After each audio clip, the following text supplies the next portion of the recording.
శ్రమ రాగానే, కొంచెం కష్టం రాగానే నువ్వు ఊరి విడిచి వెళ్ళిపోయావు. ఎవరు వెళ్ళమన్నాడు నేను? ఎవరైనా బలవంతం చేశారా? ఎవరైనా వెళ్ళమన్నారా?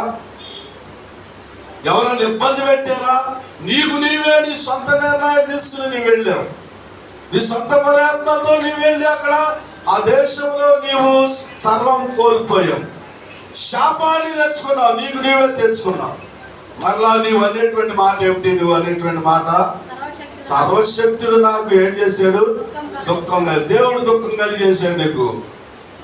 నువ్వు దేవుడి మాట విన్నావు, నువ్వు దేవుడి మాట ప్రకారంగా నడిచావా నీవు?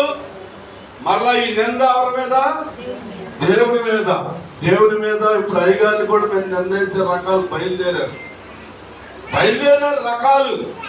వారి వారి విధానాలు, వారి ప్రవర్తన, వారి పద్ధతులు సరి లేకుండా వారి కప్పుపుచ్చుకోవడానికి మరలా దేవుని సేవకుల మీద నిందలేసే జనం బయలుదేరారు.